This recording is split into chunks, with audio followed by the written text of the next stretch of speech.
Friends, கர்த்தராகிய இயேசு கிறிஸ்துவின் நாமத்தினாலே உங்கள் அனைவரும் நான் வாழ்த்துகிறேன்.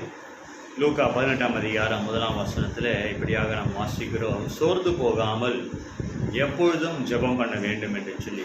வாழ்க்கையில் சில நேரத்தில் சோர்வுகள் வரும். நம்முடைய போராட்டங்கள் நிறைந்த இந்த உலகத்தில் வாழ்ந்து கொண்டு இருக்கிறோம். சோர்வுகள் உண்டு.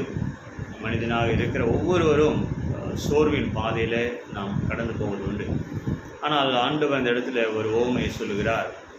ஒரு விதவை, அவளுக்கு ஒரு தேவை இருந்தது. அநீதி உள்ள ஒரு நியாயாதிபதி இடத்துல போய் அவள் விண்ணப்பம் செய்து கொண்டே இருக்கிறாள். அவளுடைய ஜெபம் ஒவ்வொரு நாளும் அந்த விண்ணப்பம் ஏறெடுத்து கொண்டே இருக்கிறார். கடைசியாக அந்த நியாயாதிபதி, இவள் ஒவ்வொரு நாளும் என்னை அலட்டுகிறாள் என்று சொல்லி அவளுக்கு உதவி செய்கிறதை நாம் பார்க்கிறோம்.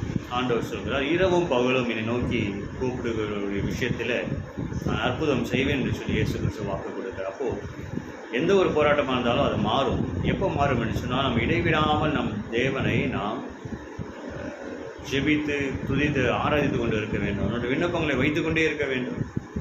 சோர்ந்து போகாமல் எப்பொழுதும் ஜெபம் பண்ணி கொண்டே இருக்க வேண்டும். இப்போ ஜெபம் பண்ணும்பொழுது தான் நமக்கு அந்த சோர்வு நம்ம விட்டு விளங்கும். அந்த அற்புதம் நாம் பெற்றுக்கொள்ள முடியும். ஒரு தடவை ஜெபம் பண்ணி அற்புதம் நடக்கலைன்னு சொன்னோன்னே அநேக நேரத்தில் நம்ம விட்டு விடுகிறோம். அப்படியே இல்லை, நாம் ஒவ்வொரு நாளும் நாம் என்ன பண்ண வேண்டும்? ஜெபித்து கொண்டே இருக்க வேண்டும்.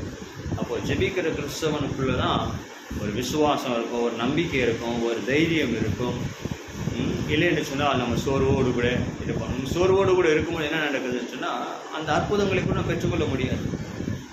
அந்த சோர்வின் ஆவி என்ன பண்ணும்? அந்த அற்புதத்துக்கு அது ஒரு பெரிய ஒரு தடையாய் மாறிவிடும்.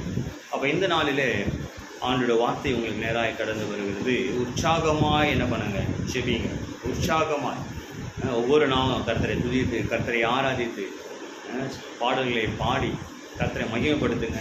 தொடர்ந்து ஜெபித்து கொண்டிருங்க. ஒரு காரியங்களிலே கர்த்தர் அற்புதத்தை செய்வார். சோர்ந்து போகாமல் எப்பொழுதும் நாம் ஜெபம் பண்ண வேண்டும் என்று சொல்லி இந்த வசனம் சொல்லுங்கள். நல்லா சோர்ந்து போகாதீங்க, தொடர்ந்து ஜெபிங்க. கர்த்தர் பெரிய காரியம் செய்வார்.